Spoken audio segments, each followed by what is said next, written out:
Here's a brief but annoying message to let you know that you could have first heard this episode 9 months ago if you were a subscriber to our Iron Filing Society Patreon offering. For the price of a pint and a St Clement's each month, you can get up to 4 episodes a week, 9 months before the rest of the world gets them. Early access to regular episodes, lots of other marvellous benefits, and there's absolutely no adverts or brief but annoying messages like this that will get right on your tits. Find out more and subscribe now at tftimemachine.com/ironfilings. Here we go, here we go, here we go, here we go, this is it! This is Top Flight Time Machine. I am Andy Hotbody Dawson, pow pow pow. I'm Sam Nifty Delaney, so what? Welcome along, it's another Melchester Odyssey for you. I have propped up in front of me on a conductor's plinth. Ooh. What do they call them things that conductors have the music on when they're conducting? It's not plinth, is it? No, but I know the sort of... It's just a stand.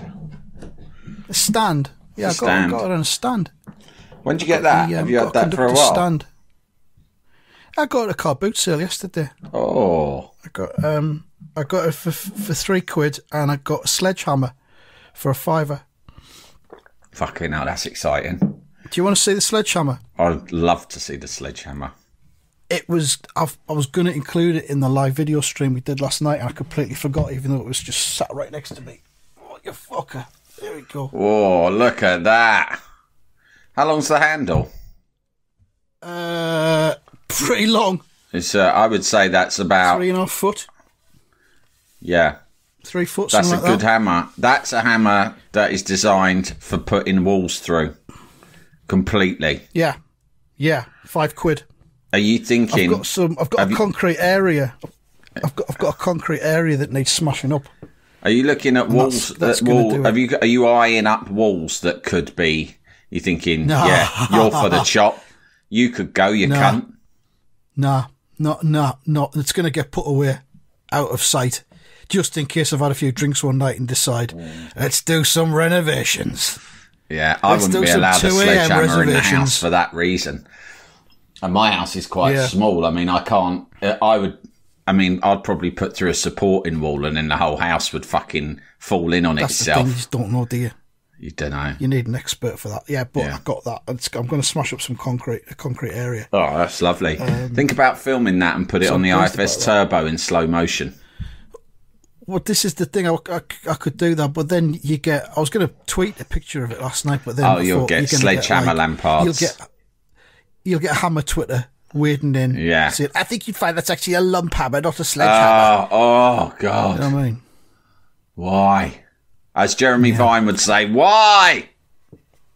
Why? He's right, though. So on my conductor stand, I have the 21st of July 1984 issue of Roy the Rovers. Across the top, it tells us who is in Sign Please, and feels like we're leaping into a modern era. It's Pat Nevin. Pat Nevin, who's very on the scene right at the moment because he's promoting his book, isn't he? Got another book out. I still haven't read his first one, but I really want to. He's the hipsters. He's the hipsters ex-pro, isn't he? Yeah, back then he was the Guardian reading, John Peel listening, Smith's fan. Yeah. Cocteau Twins fan. He looks like he always looked as if he could be in a sort of an 80s indie band. Yeah. Well, he does there. He actually has got a touch of the Johnny Mars about him, let's be honest. He has. Yeah. But he was a good player. Very good. He was. So I feel that he was maybe a bit too slight to be an elite player.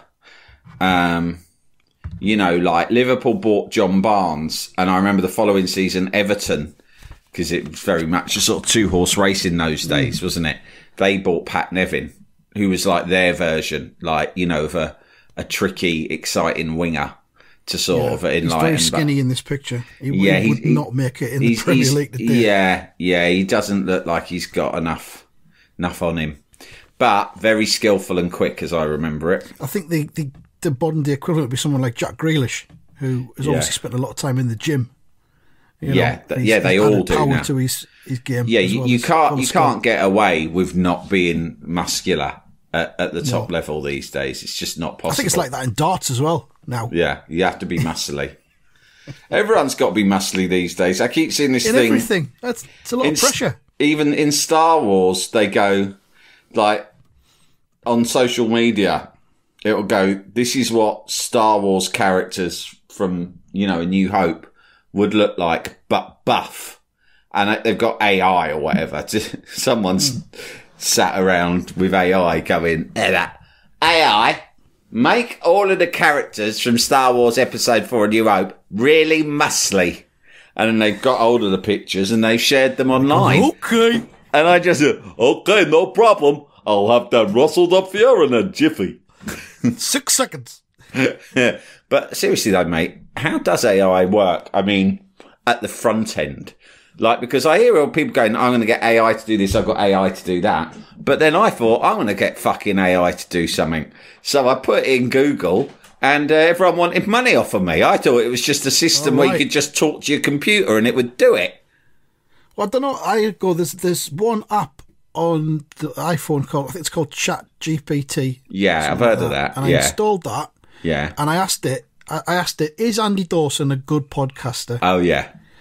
And it says, I only have information going up to November 2022, but there is no information about Andy Dawson.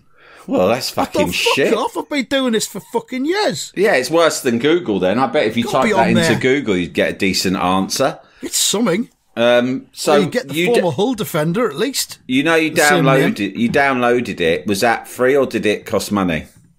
I think it was free. You just got to register. It takes you. And data, what if you obviously. want pictures? So I go, I don't know. Britain's best journalist, Sam Delaney, but really muscly, right. And with a long mane of hair, not dissimilar to that of the 90s male model Fabio. I'm just using that as an example, Andy. I'm not saying that's what I'd do. I'm just saying that I might. Generate AI pictures for free. I don't know. There seems to be lots of results on the internet here. I don't know which of them to trust. All right. Well, let's put that aside. Let's just say that at some point it would be nice if AI could generate a muscular Pat Nevin. Do you know what I mean? I've done Sam Delaney with muscles. AI image generator. It's generating something for me now. It's generating now. Little circles going round and round. No, I'll show you what it's produced. It's absolutely not you. It'll probably it's just be with muscles. Yeah. He's bald, he's muscly, but he's got a big beard. That's how you can tell it's not me. His muscles are similar to mine anyway. I'd be hoping for something bigger. Yeah. Yeah, that's not a great example of AI, I don't think. No. Or maybe the information's not quite been put into it yet. I think we can all agree that we would love a picture of a muscular Pat Nevin. And the sooner AI starts producing that kind of stuff that people actually want, the better. I've asked it to do Morrissey with muscles because that's somebody who is a bit more well known than Sam Delaney, let's say. Yeah, okay. Yeah, so this isn't, I don't think this is just a Google image search, really. This is not. That's all it is. Yeah. It's not generating anything new. That's not the top of the range AI, but you know, it's still early days.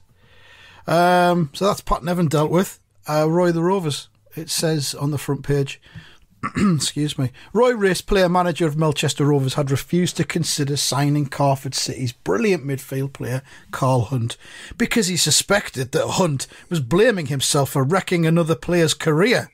It's pretty deep, this. It's really deep, yeah. Too deep, especially for readers. And especially for summer when most of us are looking for something a bit lighter to read on our holidays. We're going to be reading this on the beach. This is 21st of July 1984. Yeah. We've got two tribes as top of the charts. We've got nuclear war looming above our heads at all times. And we're getting this. You want something it's all light, all existential. Yeah. Shortly after Roy had clashed with his own chairman in front of representatives of the press and television, that's a very highfalutin description of them, we are looking at a TV screen, we can tell, because the frame is bit curved in the corners and not square. And Carl Hunt is scoring a goal in this six-a-side tournament that's going on, and a voice off screen says, "This is just one of the 8 goals that Carl Hunt has scored in the Brit Air six-a-side tournament."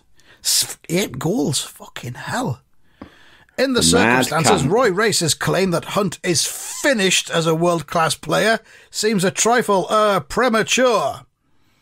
And we get to see the presenter of this TV show. He's got a very, very bright red shiny nose, which suggests to me that he is an alcoholic. A bit like Alistair Burnett and Richie Bosanquet. They used to have bright shiny noses while presenting television. But you get you get little stuff on your nose, don't you, when you're on TV? You've been on TV loads of times. You have makeup artists that come on and just put lots of stuff on your nose. They powder out the shine on it usually. Sometimes you get a belligerent makeup artist who wants to stitch you. You don't if you're not polite and pleasant to the makeup artist, they will make sure you look like a cunt. And so my suspicion is that this guy here treats them, is aloof and disdainful towards them. He's been trying to touch them up properly. Or maybe that. And I mean, that goes down a lot. I remember being in a situation in a makeup room one morning at a television station, and obviously I would go in and I'd start unleashing some weapons grade banter on the makeup ladies first thing in the morning, cheer them all up a bit, right? Cool. And so I was doing my usual stuff, and I sensed a awkward vibe in the room, and I was like, this is weird. I'm not getting the response I usually get. Little bit of early morning flirtation with the ladies, and I thought, what's the matter? What's their problem? Oh, well. And then I was there to review the papers on the news. And so I picked up a pile of newspapers that were put in front of me while I was having my makeup done. The idea being I leaf through them and pick out my stories whilst I'm having my makeup done. And I'm leafing through them, and there's a fucking big story in one of the tabloids about one of the presenters on the channel that I am at in that moment, who is married but has been snapped by paparazzi out having a flirty picnic the day before with one of the channel's makeup ladies. Oh. And the makeup lady in question was not doing my makeup in that moment, but was next to us doing the makeup of the guest next to me. And I'm flicking through the paper, giving it out. Yeah, I might talk about what's going on here. That's a bit right. Let's have a butcher's at this thing. Oh, I've just knocked a load of shit over in the Vita Modular. A massive Paul McCartney biography just fell on my ankle. Fucking hell. Anyway, sledgehammer vibe through the atmosphere. I was like, fucking hell, let's have a look, see who I can get stuck into today. Shall I have a bit of fun? Oh, yeah, what's he been up to? Did he work here? Who's he been slinging one up? Oh, hang on, I reckon. Oh, dear. All right, I'll keep flicking. Nah, nothing to see here. Suddenly it all fucking dawned on me what had been going on. So I'd gone back into the green room, and the person who I was reviewing the papers with, I said, have you seen this? She went, fuck me. He's in as well.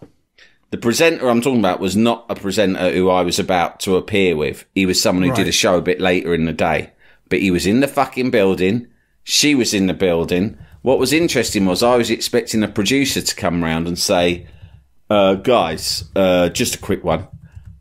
Could neither of you, the channel bosses have been in touch, say, could neither of you touch upon this particular story that involves 2 members of our staff in today's Daily Mail?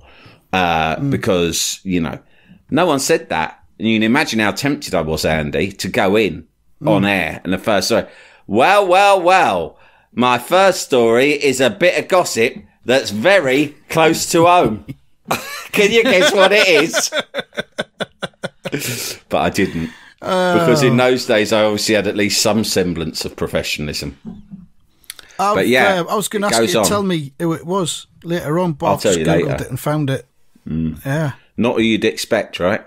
No, not who you'd expect. But the makeup lady was very attractive. Yeah. Woo! Not that I'm saying that justifies it. It's just an observation. Can we quickly go back to AI?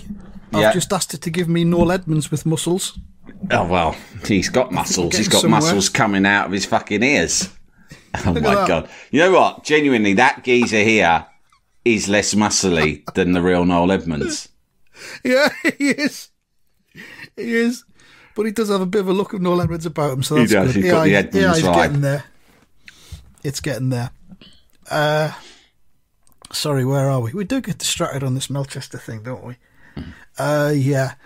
Well, it depends on the story. Last summer they had the cricket tour. It depends on the story, because last summer they had the cricket tournament and we didn't do hardly any tangents because the story was so brilliant.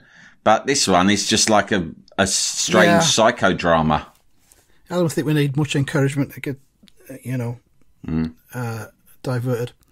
The TV presenter said, in the circumstances, Roy Race's claim that Hunt is finished as a world-class player seems a trifle premature. Could it be that the soccer judgment of the Melchester King, in inverted commas, is becoming a little frayed around the edges? It's like shock jock stuff, this, isn't it? Controversy. And there's a picture behind him on the wall of Roy Race with a ball at his feet in his pomp. And then to the left-hand side, we see Roy in his civvies. I don't know why he's there, just to fill a gap, I think. So we continue on the colour pages inside. There's a bit on the talking page that I want to address as well, but we'll do that at the end, I suppose. Jalapeño. So Roy is watching this TV programme. He's in his big armchair, which we think is one of them ones that spins around 360 degrees. Yeah. Certainly looks like it. It's got a massive headrest. Roy is dwarfed by the thing. And Roy and his wife Penny were watching the television sports programme. Charming, says Roy. Look at this cunt. Charming. Now the whole... Look at this red-nosed cunt. I'll tell you, Pen, two things that I know but as you know, I have perfected the art of doing a full psycho-emotional analysis of someone within 2 seconds of setting eyes upon them. Yes, I know, Roy. It's one of the things that first attracted you to me. That's right. And this cunt, I can tell immediately, A, is a raging alcoholic, and B, has almost definitely fallen out with the makeup ladies at his fucking channel for noncing them up. I will put him in the category which I name losers. Therefore, whatever he says about me is not only irrelevant, it is relevant, because anything he says about me makes me better.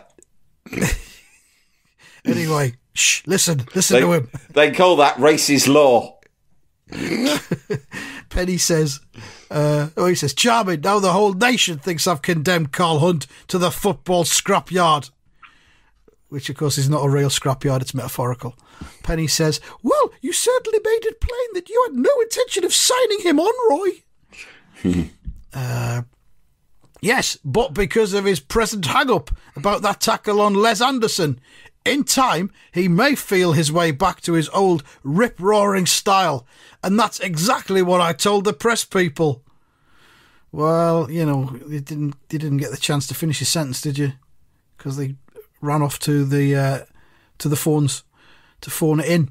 But the following evening, as the Rovers arrived for the final stage of the tournament, Carl Hunt appears in the corridor.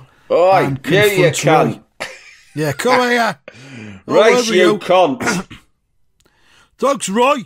You really did me a big favour, mouthing off to the press like that.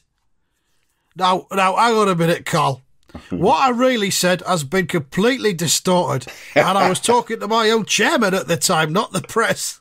What's the difference? Everyone knows how I feel about Les Anderson now. I hoped I'd get over it one day, but you've made sure that I'll never get the chance. Look, maybe we can talk about it after the game. There's Roy. Look at Roy's face there. He's on the back foot, isn't he? Yeah, it's not usual to see him like that. He's like, oh, fuck me, it's on top here. Carl Hunt's got a clenched fist. So This cunt's a bit fucking handy. I've seen him in action before. In the jaw. Not sure I fancy Carl this. Hunt looks very, very tasty, doesn't he? Where's fucking Blackie when you need him? I mean, the cunt's as daft as a brush, but he's always happy to stick his face in the way and save me getting a smack. Blackie's just strolled into the dressing room 2 frames earlier. He's gone. He's conveniently not heard anything. By the way, I need a poo really. Right, I'll come back in a minute, but I need a poo real bad. I can't play 6 aside unless I've had a poo first. I think it's I feel really heavy. I'm really sluggish. I had this sort of curried mince for like a mid-afternoon snack and it's gone straight through me. It smelled a bit funny. I think it was on the turn. It was old mince, Roy. Oh, I'm my own worst enemy. I'm just looking at a follow-up story about that makeup artist. Oh yeah, it's also in the. Did Sir John Pigface do a real number on her? No, it's actually excellent. I'll show you it later on. Okay. It's got nothing to do with the original story, but it's really good. Some more clues there for the listeners, for the sleuths among you out there. Ooh, I'll look that up. Where is it? Yeah, so they're running out. Melchester are about to play. Having won their group, Rovers had to play Tynecastle, runners-up in Group 2 in the first semi-final. Yeah, doesn't matter. We don't know. We haven't seen the group tables or anything. This tournament's gone on far too long. It used to be over in a night, this thing, didn't it? We used to watch it on the telly. Yeah. One night, start to finish. Well, anyway, they're coming out. Boo! Shout the Carford fans. Listen to the Carford fans. They're really getting at Roy because of his comments about Carl Hunt. So they're watching this match. They haven't even got any skin in the game. It's Melchester versus freaking Tynecastle. But the Carford fans are there, obviously, because Carford will play later on. This whole business has unsettled the king. Oh, I hate when they call him that. I don't know. He's not even... really awkward. To me, that's like a bit of a made-up nickname. They don't really usually call him the king, do they? Someone's just being a twat. Now and again, they do, and it's like, oof, fucking hell. And he does a pass, which gets intercepted. What a terrible pass! You're in, Tynecastle! Oh, there's Charlie Carter back in goal. It says, fit again, Charlie Carter went into action, and he saves the shot with both hands, catches it. Oh, Charlie Carter to the rescue! The Melchester fans try to rally Roy, and he picks the ball up as they're shouting, Roy, race! Roy, race! Roy, race! Now, Roy, give it the rocket!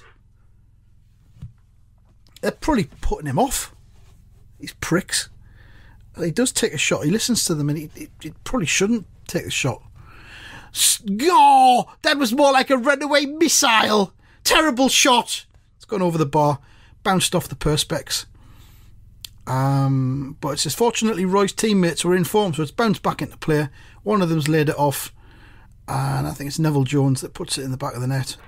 Yeah, it says goals by Neville Jones and Blackie Gray. Oh, Blackie's got a goal. That's nice. I couldn't have scored that goal if I hadn't had me poo. I'd have been 5 yards back. I would like to dedicate that goal to my poo. Right.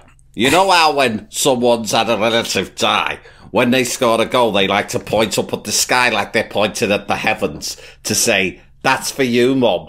Yeah, I've seen it done. A lot of sentimental rubbish, if you ask me. Yeah, well, I was thinking, I'm going to dedicate a goal if I score it to that big poo I did. So what I'm going to do is I'm going to run to the corner of the pitch and I'm going to point at my arse. Don't, please. I can't stop you, but I would just appeal to you. Please do not do that, Blackie. I thought it'd be dead funny. Get me a higher profile so I might get some of those sweet commercial deals that you're always getting. Listen, if anyone's getting a bog roll sponsorship round here, it'll be me.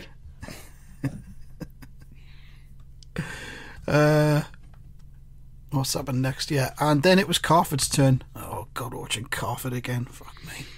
Hooray! Come on, Carl, make Race eat his words, and then poo them out like his friend Blackie does. We don't think you're finished.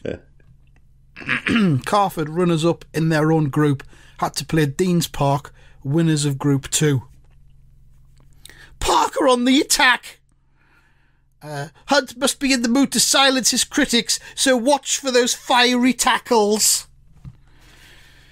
There's two Deans Park players running towards Carl Hunt. I guess one of them could just slip it inside to the other one and work their way around Carl Hunt. But I suspect that's not going to happen as we go to the 4th page of the story. And the Deans Park player is thinking, I wonder if what Race said is true about Hunt being scared to make a full-blooded tackle. I'll run the ball at him and find out. Mistake. Fans shout. Go on, Carl, take him out. What are you waiting for?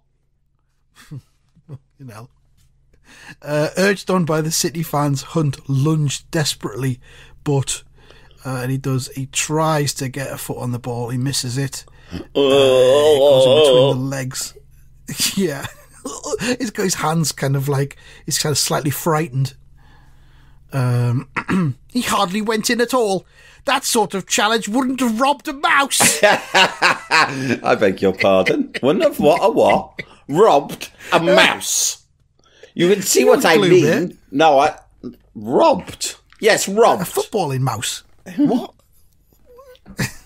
Robbed a mouse of its ball. Why would a mouse have a ball? If it was a footballer, it would. Tiny. You don't get footballing mice. I've seen one. Anyway, leave me alone. You're bullying me. How do you know? Are you trying to say you know all mice? I don't think you do. Maybe there is a footballing one somewhere. Perhaps in Peru. Yeah, whatever. Short bit. Hunt's mistake brought the Carford goal under pressure. And they have a shot which a defender parries away. Park should have cashed in on that. What's the matter with you, Carl? Fucking hell. Fucking hell. Leave him alone. Probably nerves, that's all. These fucking fans. Oh my God. But as Roy and Blackie watch Deans Park surge forward again, Blackie says, looks like you were right, Roy. Deans Park have found him out too. I'm afraid so. They're putting poor old Carl under constant pressure. I hate being right all the time, Blackie. Yeah. Sometimes it really pains me, but once again, this is one of those occasions. Once again. I was right. I knew I'd be proven right. And everyone else is wrong, especially him. He's finished and he's wrong, which is a double whammy for the lad. You know, my words have, let's be honest, destroyed this man, his career, his mind, probably his entire life. But it had to be said. There you go. Who's this cunt that turns up in the next box? Some fucking cunt in a denim jacket and a navy blue roll neck. Roy, could I have a quiet word with you? Yeah, that's exactly his voice. Yeah.